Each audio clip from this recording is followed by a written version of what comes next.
अज्ञानतिमिरान्धस्य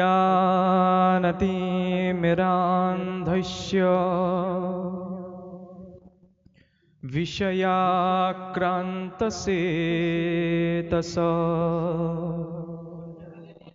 ज्ञानप्रभाप्रदानेन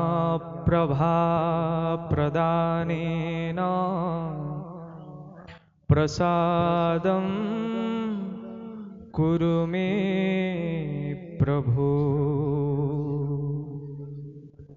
संसारवृक्ष वारूढा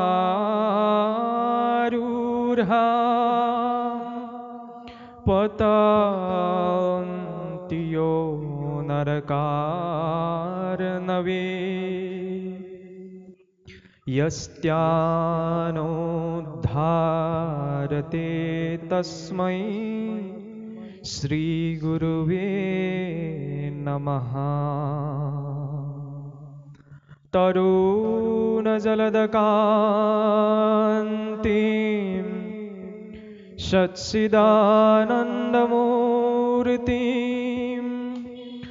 ललितमधुरभावं कौतिकन्दर्पभूपम्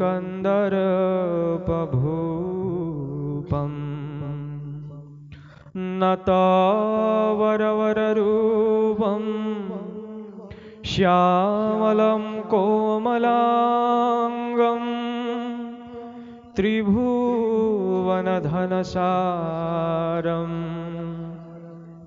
नौमि नन्दकुमारम्। वंशाकल्पतरुर्यस्य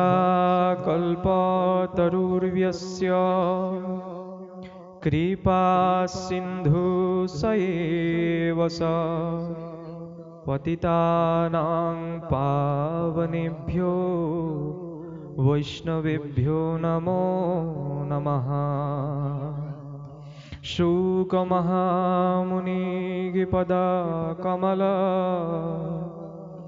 पुनि करौ प्रणाम।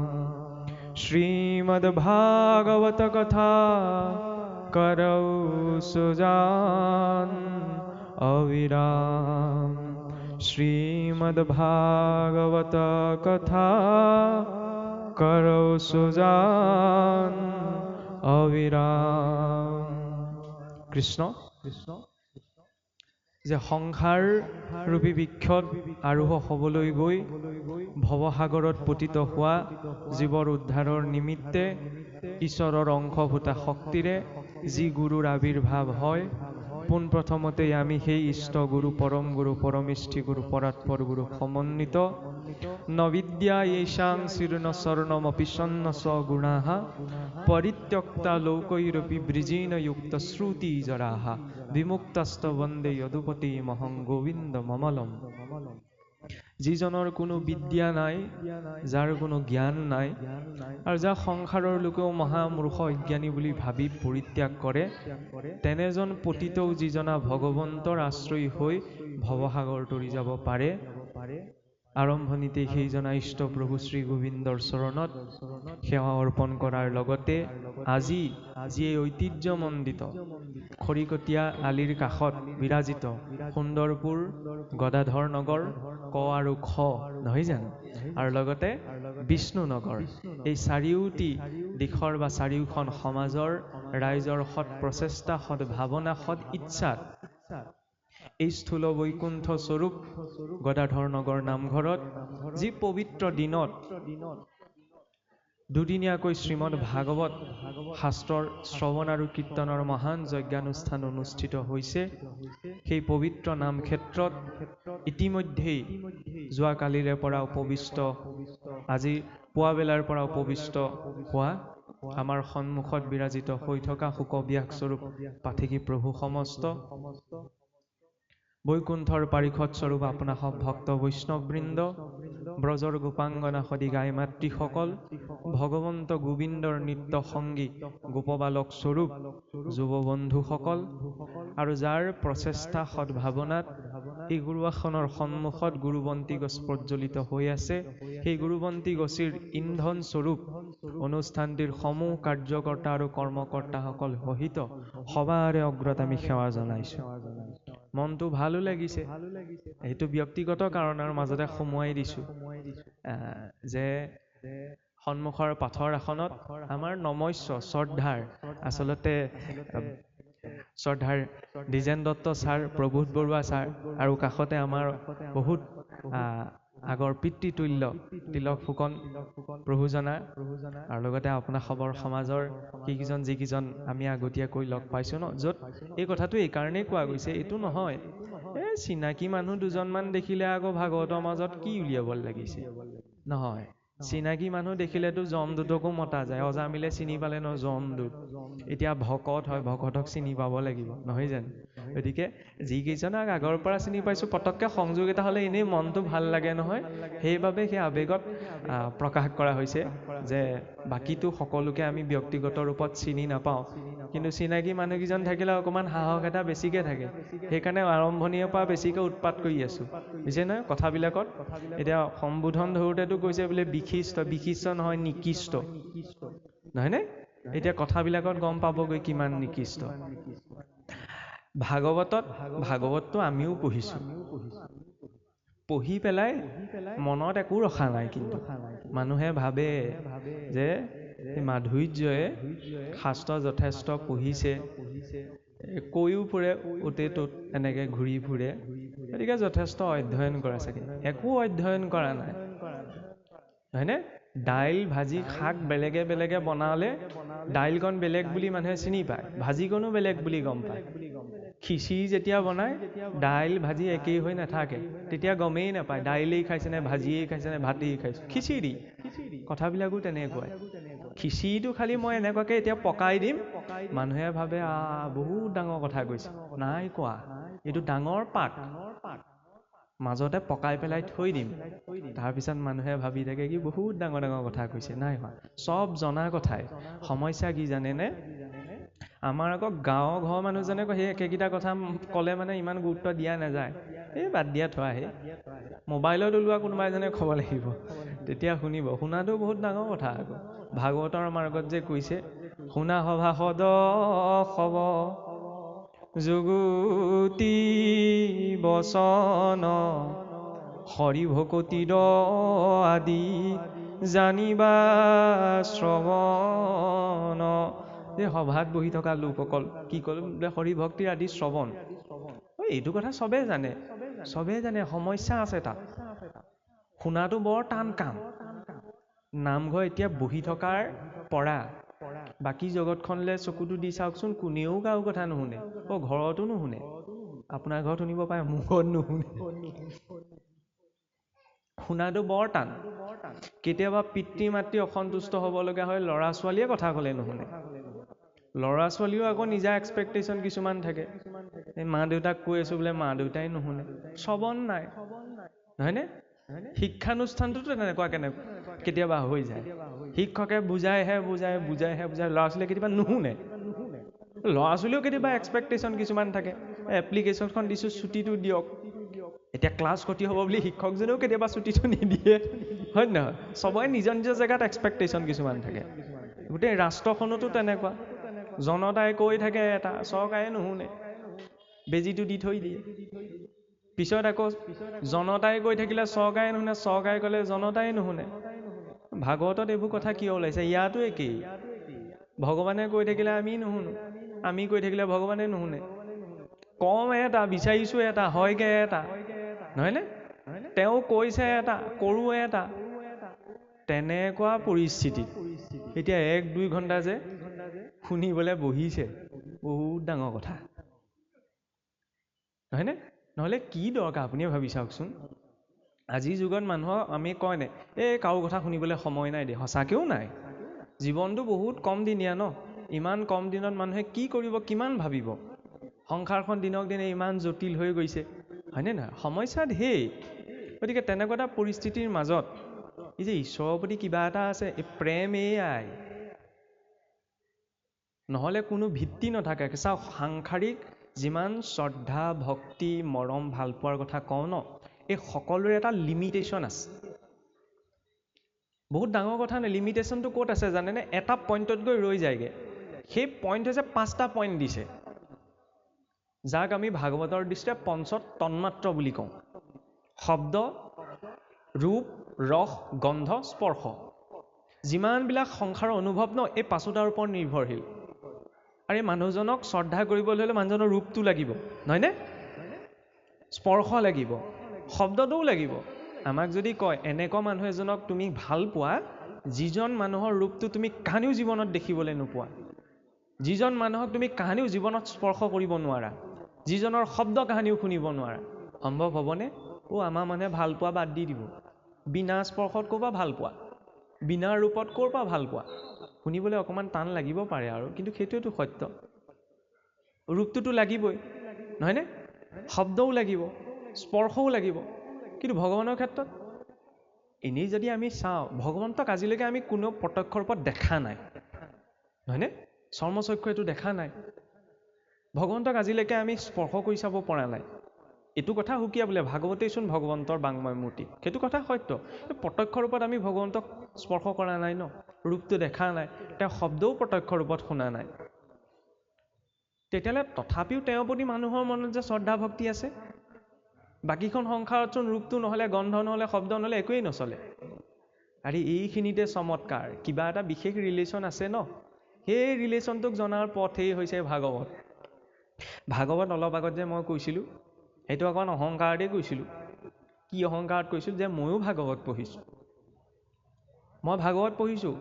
ভাগৱতৰ এটা কথায়ো মোৰ মনটো ৰিজাব নোৱাৰিলে। দ্বাদশত বৰ ধুনীয়া পদ এটি আছে, একদম খাজ খাই গ'ল। সেইটোকে সাৰ বান্ধি ধৰিলোঁ আৰু এতিয়ালৈকে সাৰ বান্ধি আছোঁ। দ্বাদশ স্কন্ধত এতিয়া পাবগৈ, যেতিয়াই কলিৰ লক্ষণ বৰ্ণনা আহে ন, যুগ ধৰ্ম কথন, মাজতে শাৰী এটা আহে, বোলে বহু বল কি হৈলে লোকে বুলিবে পণ্ডিত। এই খাৰ একদম মনত থাকি গ'ল। বোলে যদি বহু কথা ক'ব পাৰে ন, তেতিয়াহ'লে মানুহে পণ্ডিত বুলি ভাবিব। নিজৰ কোৱালিফিকেশ্যন একো নাই। ভাবিলোঁ যদি ঢেৰ কথা ক'ব পাৰোঁ, তেতিয়া মানুহে পণ্ডিত হৈয়ে গ'লো নহয়। এতিয়া দেখিছেনে? বহু কথা কোৱাৰ কাৰণে। সংসাৰত ইয়াতকৈ ভাল সহজ কাম আছেনে? আৰামত আহি দুটামান কথা কৈ মই গুচি গৈছোঁ। আচল ধৈৰ্য পৰীক্ষাটো এতিয়া আপোনালোকৰ হ'ব, মোৰ একো নহয়। মই নিৰ্দিষ্ট সময়তহে আহিছোঁ ন, নিৰ্দিষ্ট সময়ত কথা কমত গুচি যাম। কৈ থকা যেনৰ ইমান এটা আমনি নালাগে, সেইখনত বহি থকা যেনেহে জানে। মোকটোতো আৰামতেই দিছে। আপুনি যিখনত বহি আছে 1-1.5 ঘণ্টা বেছি সময় বহিব নোৱাৰে, হয় নে নহয়? এই সন্মুখত পাতভাগ লৈ থকা পাঠকীকেইজনেহে জানে কিমান সময় বহি থাকিব লাগিব, হয় নহয়? শৰীৰৰ এটা বদ্ধতা আছেতো, গাঁঠি বিষটোৱে ধৰিব, স্বাভাৱিক কথা। তাৰ মাজতো যে আছে, আমি কৈ থাকোঁ বহুত কিবা কিবি ত্যাগ ইত্যাদিৰ কথা, সেইবিলাক পাছত। প্ৰথম যে মানুহ আহিছে, বহিছে, এইটো বহুত ডাঙৰ কথা। আৰম্ভণিতে মই এই কথাখিনি কিয় কৈছোঁ, এইটো নাভাবিব যে মই বহুত সাংঘাতিক কিবা কথা ক'ম। চব চলি থকা কথাই। খালি কোৱা এইকাৰণেই হৈছে, ইয়াত যেনিবা এইখন নাটকত মই বক্তাৰ ৰোলটো প্লে কৰি আছোঁ, আপোনালোকে শ্ৰোতা। কিন্তু ভাগৱত সংস্কৃতি এইটো বিশেষত্ব, বক্তাজনতকৈ শ্ৰোতা বেছি অভিজ্ঞ। আৰম্ভণিতে কৈছে না, 28 সহস্ৰ ঋষি বেদত প্ৰধান। 28,000 ঋষি নপঢ়া নুশুনা মানুহ নাছিল, 4 বেদৰ জ্ঞাতা জনা শুনা মানুহ আছিল, হয় নহয়? সেই 28,000 ঋষিয়ে প্ৰশ্ন কৰিছিলে, সেইকাৰণে 12 স্কন্ধ হৈ থাকিলে। আগতে 4টা শ্লোকহে আছিলে, সুধোতে বুজাওঁতে শুকদেৱৰ হাতত 12 স্কন্ধ হৈ থাকিলে। সেইবাবেতো কোৱা যায় ন, বোলে 4 বেদ 14 শাস্ত্ৰ কোনে বিভাজন কৰিলে? ব্যাসে। ব্যাস বুলি ক'লে আমাৰ মনলৈ প্ৰথমতে এজন ব্যক্তিৰ কথা মনলৈ আহে, হয় নিশ্চয়কৈ ব্যক্তি। কিন্তু তত্ত্বৰূপত ব্যাস এজনো নাই, হয় নহয়? 24জন ব্যাস হৈ গৈছে। ব্যাস সেই স্থানখনৰ নাম। বিস্তৰয়তি বিভাজনয়তি বেদঃ ইতি ব্যাসঃ। যি জ্ঞানক বিস্তাৰ কৰিব পাৰে ন, তেওঁ হৈছে ব্যাস। এতিয়া ইমানখিনি বিস্তাৰ কৰিও তেওঁ মনটো শান্ত হোৱা নাছিল। কিয়? মানুহে যিমানেই বিদ্যা সিদ্ধি, বিদ্যাটো এটা পৰ্যায়ৰ শব্দ, বিদ্যাৰ ওপৰত আহে সিদ্ধি, নহয়নে? অষ্টসিদ্ধি, নৱনিধি, অনিমা লঘিমা প্ৰাপ্তি প্ৰকাম্য ঐচিত্য বৈচিত্য কাম বৈচিত্য, এইবিলাক সিদ্ধি। বিদ্যা এটালৈকে পৰ্যায়লৈ হৈ যায় ন, তাৰপিছত সিদ্ধিত লাগি যায়। ব্যাসদেৱো সিদ্ধ আছিল, কিন্তু সিদ্ধি পোৱাৰ পাছতো যদি সিদ্ধিত বিনম্ৰতাটো নাথাকে তেতিয়াহ'লে ব্যৰ্থ হয়। আমি অসমীয়াত চাবচোন দুটা শব্দ ব্যৱহাৰ কৰোঁ, সমাৰ্থ শব্দ, বিদ্বান, বিদ্যাৱান, জ্ঞানী, হয়নে নহয়? অসমীয়াত এইখিনি সমাৰ্থ শব্দ, কিন্তু সংস্কৃতত সমাৰ্থ শব্দ নহয়। বিদ্যাৱান বুলি ক'লেও বেলেগ বুজা যায় আৰু বিদ্বান বুলি ক'লেও বেলেগ এটা স্থিতি বুজা যায়। বিদ্বানটো ৰাৱণো আছিল, বহুত ডাঙৰ বিদ্বান। যেতিয়া চাৰি বেদৰ ওপৰত ভাষ্য কৈছিল ন, তেওঁৰ পিতামহ মহিষী ভৃগু পুলস্ত আদি তলমূৰকৈ বহি থাকিব লগা হৈছিল। ইমান ডাঙৰ, মানে ইমান গভীৰকৈ কথাবিলাক কৈছিল। সেইটো কি? হাই কোৱালিফিকেশ্যন। আৰু এটা হৈছে ৱেল কোৱালিফিকেশ্যন, হয় নহয়? হাই কোৱালিফাইড হ'ব পৰা যায়, কিন্তু জৰুৰী নহয় যে মই হাই কোৱালিফাইড হ'লে ৱেল কোৱালিফাইড হ'ম যদি বিদ্যাত বিনম্ৰতা নাথাকে। কোৱাই হৈছে ন, বিদ্যা দদাতি বিনয়ম, বিনয়ম দদাতি পাত্ৰম। যি বিদ্যাত বিনম্ৰতাটো নাথাকে তেওঁ কেনেকৈ প্ৰাপ্ত কৰিব? ভাগৱতৰ মাৰ্গত প্ৰথম প্ৰয়োজনীয় বিষয়টো হৈছে বিনম্ৰতা। আৰম্ভণি ক'ৰ পৰা হৈছে? প্ৰথম স্কন্ধ প্ৰথম অধ্যায় ঋষিসকলৰ প্ৰশ্ন। 19টি অধ্যায় আছে। প্ৰকৃততেতো ভাগৱতৰ কথা আৰম্ভ হৈছে তৃতীয় স্কন্ধৰ পৰাহে, লক্ষণ বৰ্ণনা। তেতিয়াহ'লে সুতমুনিয়ে যেতিয়া সৌনকাদি ঋষিসকলৰ আগত ভাগৱত কৈছিল, তেওঁ আৰম্ভ কৰিব লাগিছিল তৃতীয় স্কন্ধৰ পৰাহে, নাই কৰা। কাৰণ কিয়? প্ৰথম ভেটিটো বনাব লাগিব, মানে বেছটোতো বনাব লাগিব, মানসিক স্থিতিটোতো উৎপন্ন কৰিব লাগিব যাতে কথাখিনি শুনিবলৈ ধৈৰ্যটো থাকে। সেইকাৰণে ক্ৰমটো দেখুৱাইছে, প্ৰথম আৰু দ্বিতীয় স্কন্ধত সেই ক্ৰমটো আছে, কেনেকৈ মানসিকভাৱে তেওঁ প্ৰস্তুত হ'ব ভাগৱত মাৰ্গত আগবাঢ়িবলৈ। হয়নে? বৰ সুন্দৰ কথা। আগতে পোনপ্ৰথম সৃষ্টিৰ প্ৰথম জীৱ বোলে ব্ৰহ্মাদেৱ। ব্ৰহ্মাদেৱক যেতিয়া ঈশ্বৰে প্ৰকট কৰিলে ন, তেতিয়া ঈশ্বৰে ক'লে বোলে তুমি সৃষ্টি নিৰ্মাণ কৰা। ব্ৰহ্মাদেৱে ঠিকেই সৃষ্টি নিৰ্মাণ কৰিলে। প্ৰথম কাক প্ৰস্তুত কৰিলে? ঈশ্বৰৰ আজ্ঞাত ব্ৰহ্মা সৃষ্টি আৰম্ভিলা, পঞ্চপৰ্বা অবিদ্যাক হৰিষে সজিলা। বোলে যেতিয়াই ক'লে বোলে তুমি আৰম্ভ কৰা, ব্ৰহ্মাদেৱ কিহে পায় আৰু একদম আনন্দিত মনেৰে 5 প্ৰকাৰৰ অবিদ্যা, তম, মোহ, মহামোহ, তামিশ্বৰ, অন্ধতামিশ্বৰ। আচ্ছা, 5 প্ৰকাৰ অবিদ্যা কি হয় সেইটো বেলেগ কথা। সাধাৰণ মানুহ এজনে অবিদ্যা বুলি কওঁতে পটককৈ বুজি পায়। অবিদ্যা মানে কি? বেয়া বস্তু এটা সৃষ্টি হৈছে, নহয়নে? স্বৰূপটোক পাহৰি থকাটো হৈছে তম অবিদ্যা। নিজৰ স্বৰূপক পাহৰি শৰীৰক সৰ্বস্ব মনা হৈছে মোহ অবিদ্যা, নহয়নে? শৰীৰটোৰ অৰ্থে সৰ্বস্ব আচৰণ কৰা মহামোহ। গুৰু গোসাঁই একো নমানে, আমাৰ অসমীয়াত যে কয় একো নামানে আৰু, এইটো অন্ধতামিশ্ৰ। এনেদৰে 5 প্ৰকাৰ অবিদ্যা। এতিয়া এইখিনিতে প্ৰশ্ন এটা আহে, ঈশ্বৰে প্ৰথম ব্ৰহ্মাদেৱক সৃষ্টি কৰিবলৈ ক'লে তেওঁ অবিদ্যা কিয় প্ৰকট কৰিলে? আমাৰো কণ্ডিশ্যনটো তেনেকুৱাই হয়। ব্ৰহ্মাদেৱৰ শক্তি আছিল ন, সৃষ্টি নিৰ্মাণ কৰা, সৃষ্টিকৰ হয়, সামৰ্থ্য আছিল, পদো আছিল, মৰ্যাদা আছিল, জ্ঞানটোতো বহুত আছিল। আমাৰ এটা মূৰহে, ব্ৰহ্মাদেৱৰ 4টা। আগতেতো 5টাই আছিল। এই এটা মহাদেৱৰ প্ৰহাৰত আৰু বিলগ্ন হ'ল। তেতিয়াহ'লে চাওক, মানুহৰ জীৱনতো শক্তি, সামৰ্থ্য, জ্ঞান, পদ, মৰ্যাদা এইখিনি মানুহে গোটাই ল'ব পাৰে। আমাৰ ভকতসকলে যেনেকৈ চাবচোন, কিবা এটা কাম কৰোঁতে কয় নে বোলে আজ্ঞা পৰ ভক্তি, আজ্ঞা নহ'লে কাৰ শক্তি। যিকোনো কাম তেওঁ এইটো চাই নলয় যে সন্মুখত কেইজন জনা শুনা মানুহ বহি আছে, আৰু ভকত হয় সেইটো ভাৱনা কৰিয়ে তেওঁ সেই কথাষাৰ প্ৰকাশ কৰে, সমাজক আজ্ঞা এটা লৈ লয়, নহয় জানো? ব্ৰহ্মাদেৱৰ আজ্ঞা লৈছিল, কিন্তু আজ্ঞাটো কথা এটা থাকে, মাৰ্গদৰ্শনটো, হয় নহয়? মই আজ্ঞাটো লৈছোঁ, ভাগৱতৰ ব্যাখ্যা কৰিম মই, মোৰ মাৰ্গদৰ্শন আছে নাই সেইটোতো লাগিব। ব্ৰহ্মাদেৱে মাৰ্গদৰ্শন লোৱা নাছিল, সেইবাবে তেওঁ অবিদ্যা প্ৰকট কৰি পেলালে। মানুহৰ জীৱনতো কেতিয়াবা তেনেকুৱা হয়, আমি পদ, মৰ্যাদা, শক্তি, সামৰ্থ্য চব গোটাই ল'ব পাৰোঁ, কিন্তু যদি মাৰ্গদৰ্শনটো নাথাকে, গাইডলাইনটো, মোবাইলটোৰ লগতো গাইডলাইন এখন দিয়ে, মেনুৱেল বুক এখন দিয়ে নহয়, টিভিটোৰ লগতো দিয়ে, কেনেবাকৈ চুইচ টিপা টিপি খেলি মেলি বোলে মেনুৱেলখন পঢ়ি ল'ব। জীৱনটো সমস্যা আহিব পাৰে ন, সেই সমস্যাটো যে সংসাৰতে আমি সমাধানটো পাম এইটো নহয়। মেনুৱেল, গীতা ভাগৱতহে জীৱনৰ মেনুৱেল, জীৱনটোৰ দৰ্শনৰ বাবে, হয়নে? ইয়াৰ পিছত যেতিয়া মাৰ্গদৰ্শনৰ বাবে তেওঁ ভাবি আছে, কাৰণ ভাবিলেহে পাব। এই ভাৱক ভাই ভজ ভগৱন্ত ভক্তি ভাৱে, আৰম্ভণিৰে মহাপুৰুষে মুক্তিত নিস্পৃহ জন ভকতক সেৱা কৰি ঈশ্বৰৰ পৰা ৰসময় ভকতি বিচাৰিলে। চব বুজিলোঁ। শেষত গৈ ক'লেগৈ কি, হে ভাবি থকা ভাইসকল, ভগৱন্তৰ চৰণত ভজনা কৰা। আমাৰ এতিয়া ভজনা কৰা মানে কি হয় চাবচোন, কোনোবাই যদি ক'ৰবাত টানকৈ কথা এষাৰ কয় ন, সেইটো গোটেই জীৱনটো মনত থাকিব। মোৰ মনত থাকিব, চেহেৰালৈকে মনত থাকিব, এইজনে বুলিব আমুকত মোক এনেকৈ কৈছিল। ভগৱানলৈ আকৌ তেনেকৈ মনত নপৰে। সমস্যাবিলাক তেনেকুৱা হয়, হয়নে? এতিয়া চাওক, ব্ৰহ্মাদেৱে সেই কথাটো চিন্তা কৰি থাকোঁতে, চিন্তা আকৌ কৰিবও লাগে, লগতে এইটোও কৈছে, চিন্তায়স্য চিতায়স্য বিন্দু মাত্ৰ বিশিষ্যতে চিতা দহতি নিৰ্জীৱ চিন্তা দহতি জীৱনম। চিতা আৰু চিন্তাৰ মাজত বোলে বিন্দু মাত্ৰ পাৰ্থক্যহে আছে। চিতাই নিৰ্জীৱটোক জ্বলায়, চিন্তাই সজীৱটোক জ্বলাই থাকে। চিন্তা নকৰাকৈওতো নোৱাৰো, চিন্তা কৰিব লাগে। অকণমান ঈশ্বৰৰ কাৰণেও চিন্তা কৰিব লাগে, হয় নহয়? লিভ চামথিং ফৰ গড বুলিতো বাইবেলতো কোৱা হৈছে। অকণমান ভগৱানৰ কাৰণে 10,000 টকা দিলেই যদি চৰকাৰৰ জয়গান হ'ব পাৰে, হয় নহয়?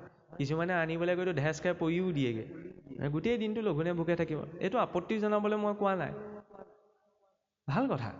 10,000 টকা দিছে কাৰণে যদি চৰকাৰৰ জয় গান হ'ব পাৰে, তেতিয়াহ'লে জীৱনৰ প্ৰতিটো উশাহ নিশাহ দিয়াৰ কাৰণেও ঈশ্বৰো জয়গান হ'ব লাগে, হয় নহয়? আমাৰ আকৌ কি হয়, গালি এটা পাওঁতে একদম জিভাখন এইখিনিলৈকে ওলায়, কিন্তু ৰাতিপুৱা গধূলা ঈশ্বৰক চিঞৰা সময়ত জিভাখন আকৌ গল জিভাখনতকৈ সৰু হৈ থাকে, নোলায় নহয় পটককৈ, হয় নহয়? ঈশ্বৰৰ নামটো ক'বলৈ বেয়া লাগে। 10জনৰ আগত মই গালি এটা পাই পেলাই অকণো লাজ নকৰোঁ, মই নকৰোঁ। কিন্তু 10জনৰ আগত কৃষ্ণ বুলি ক'বলৈ আকৌ লাজ কৰোঁ নহয়। এই কৃষ্ণ, কৃষ্ণ শব্দটো অসমীয়া সংস্কৃতিত এই তথাকথিত আমাৰ যিসকল আনুষ্ঠানিকভাৱে বৰকৈ শিক্ষিত বুলি নকওঁ ন, তেওঁলোকৰ মাজতহে জীয়াই আছে। নহ'লে বহুতে শিক্ষিত হোৱাৰ পিছতো ৰামকৃষ্ণ বুলি ক'বলৈতো লাজ কৰে। চব নহয়, তেনেকুৱা এটা মেণ্টেলিটি আছে এতিয়াও। এইটো নহয়, আৰে ঈশ্বৰৰ ওচৰত কৃতজ্ঞতা, ঈশ্বৰে কিমানখিনি দিয়ে জীৱন। এতিয়া ইয়াত বহি থাকোঁতে প্ৰতি 2 ছেকেণ্ডত 120 পৰা 125জন মানুহ মৰে, কম ডাঙৰ চমৎকাৰ নে? সেইখন লিষ্টত যে এতিয়ালৈকে ধৰা নাই, সেইখন লিষ্টত সোমোৱাই দিবলৈ হ'লে সকলো চেচ। সেইকাৰণে ঈশ্বৰৰ ওচৰত কৃতজ্ঞতাটো লাগে, সেয়াইতো ভক্তি। আচ্ছা, এতিয়া ব্ৰহ্মাদেৱে ভাবি থাকোঁতে কাৰণ ভাৱতহে আহে। ভাগৱতৰ আৰম্ভণি হৈছে ভবৰ্ণ ভকাৰম ভাবুকম জ্ঞেয়ম, ভাবুকতা আহিলে গকাৰম জ্ঞানম উদ্ভৱম। জ্ঞান কি? বকাৰম বৈষ্ণৱী জ্ঞানম। এই লাভ কি হ'ব? লাভ নাপালে কি কৰিম? লাভ নহ'লে একোৱেই নকৰে। এতিয়া মহাৰাজ পৰীক্ষিত তাৰ বিপৰীত চাওকচোন, 7 দিন 7 ৰাতি অনাহাৰে সেইজন ব্যক্তিয়ে গংগাৰ পাৰত বহি ভাগৱত শুনিলে। হয় বোলে, তক্ষকে গৈ পাওঁতে 1 মিনিট দেৰিকৈ পালেগৈ, তেতিয়াও বুজিবলৈ আছিল বোলে 7 দিন 7 ৰাতি অনাহাৰে থাকিলে দেই মানুহজন। তক্ষকে বোলে অকণমান অহা আধা ঘণ্টা দেৰি কৰিলে। মৃত্যুটো দেৰি কৰিছে জানো? নাই পোৱা ন? একেবাৰে টাইমতে উপস্থিত হৈছেগৈ। তেতিয়া যদি মই থাকিলোহেঁতেন, মই ভুলতো ভাগৱত নুশুনো। 7 দিন 7 ৰাতি বাদ দিয়ক, আমাৰ এদিনেই থাকিব নোৱাৰোঁ, হয় নহয়? বোলে প্ৰসাদ পালোঁ, সেৱা পালোঁ, শুশ্ৰূষা কৰিলোঁ, খাবলৈ যদি নাপাওঁ মৰিলে আৰু, হে বোলে আমুকলৈ গৈছোঁ খাবলৈকে নাপালোঁ। আমি নোৱাৰোঁ। অৱশ্যে সেইটো নিন্দা কৰা হোৱা নাই, কাৰণ কলিত জীৱৰ প্ৰাণ অন্নত আছে, হয়নে? নাখাবলৈ কোৱা নাই। নহ'লে আকৌ বহুতে কয় নাই খাইহে ভক্তি। হয়, খাইহে ভক্তি। শৰীৰটোৱে যদি ভোকত থাকে, মনটো নাহে ন, এনে খাই বৈ আহিব লাগে, কিন্তু সেইটোৱে সৰ্বস্ব নহয়। মহাৰাজ পৰীক্ষিতে তেতিয়াহ'লে মৃত্যুটো পৰিৱৰ্তন নাই হোৱা। 7 দিন 7 ৰাতি সেইজনে শুনি মৃত্যুটো পৰিৱৰ্তন হ'ব নোৱাৰিলে। আমি ভ্ৰম এটা পালি আহোঁ যে চাকি গছ দিছোঁ মোৰ কামটো হৈ যাব, শৰাই ভাগ দিছোঁ মোৰ কামটো হৈ যাব। হৈছে নহৈছে পিছ কথা। যেতিয়া এইটো ভাবি ধৰ্ম কৰিবলৈ অহা যায় ন, তেতিয়া ৰাম ঠগন খোৱা যায়। সংসাৰে ৰাম ঠগন নিদিয়ে, ধৰ্মই ৰাম ঠগন দিয়ে। যেতিয়া মই এইটো ভাবি আহোঁ যে মই ধৰ্ম কৰ্ম কৰিছোঁ, মোৰ গহদোষ কালদোষ দৈৱদোষ খণ্ডন হৈ যাব। যাব পাৰে, সেইটো যায় বুলি মই মত দিবলৈ যোৱা নাই, কিন্তু এইটো ভাবি আহিব নোৱাৰোঁ মই ধৰ্ম মাৰ্গত যে মোৰ নিবিচৰাখিনি মোৰ জীৱনৰ পৰা আঁতৰি যাব। আঁতৰি নাযায়, বেছিকৈহে দিয়ে। কৃষ্ণই কল্যাণ নকৰে, কৃষ্ণই সৰ্বনাশে কৰে। যি মুত কৰে তাৰ মই কৰোঁ সৰ্বনাশ। একোৰে কৰি নথয়গৈ। বিপ্ৰ দামোদৰ পৰিয়াল আছিল, পৰিয়ালো হাতৰ পৰা খাই গ'ল। ধ্ৰুৱৰ সংসাৰ আছিল, সংসাৰৰ পৰাও এৰিব লগা হ'ল। প্ৰহ্লাদৰ ৰাজ্য আছিল, পিতৃ সকলো এৰিব লগা হ'ল। কাৰণ সৰু সুৰা বস্তু বিচৰা নাই নহয়। অকণমান কিবা এটা পাবলৈ অকণমান কিবা এটা ত্যাগ কৰিব লাগে, তাতকৈ বেছি কিবা এটা পাবলৈ তাতকৈ বেছি কিবা এটা, আৰু সকলো পাবলৈ সকলো ত্যাগ কৰিব লাগে। এইটো ভাগৱতৰ দৰ্শন। এতিয়া ব্যৱহাৰত এইটো হজম নহয় আৰু আমাৰ। সকলো পাবলৈ সকলো ত্যাগ কেনেকৈ? ত্যাগ মানে এইটো কোৱা নাই যে চব ঘৰ বাৰী এৰি হিমালয়লৈ যাবগৈ লাগিব, সেইটো নহয়। ত্যাগ তেতিয়াহে সম্ভৱ যেতিয়া বাস্তৱিকতা দৰ্শন হয়। বিনা বাস্তৱিকতাত উপদেশ শুনিলে উপদেশ লৈ ত্যাগ নহয়। মানুহে যে ভাবে আমুকে কৈছে কাৰণে মই শুনিম, এইটো নহয়। চাব, অন্ধ মানুহজনে যিখিনি সময়ত অন্ধ ব্যক্তিজনৰ লগত নিজৰ পুত্ৰ পৰিবাৰ ভাৰ্যাও নাথাকে, লগত কি থাকে বাৰু? লাখুটিডাল নাথাকে জানো? ৰাতি উঠিব লগা হ'লেও ঘৰৰ মানুহজনে উঠি আহি দেখুৱাব নোৱাৰিব পাৰে, বাকীখিনি শুই থাকিলে। বাহিৰলৈ যাব লগালে সেই লাঠিডালেই তেওঁ বাটটো দেখুৱাই যাব। ধৰি লওক সেই ব্যক্তিজনে চকুৰে দেখিবলৈ আৰম্ভ কৰিলে, কোনোবাই চক্ষুদান দি দিলে বা অপাৰেশ্যন হৈ গ'ল, চকুৰে দেখিবলৈ। প্ৰথম ত্যাগ কাক কৰিব? প্ৰথম ত্যাগ লাখুটিডালকেই ন। আজি যিডাল লাখুটিয়ে গোটেই জীৱন ধৰি তেওঁক বাট দেখুৱালে, তেতিয়াহ'লে প্ৰথম ত্যাগ সেইডালৈকে দলিয়াই পেলাব, যা আজিৰ পৰা আজিডাল নালাগে। আৰু এই ত্যাগ তেনেকৈ সম্ভৱ।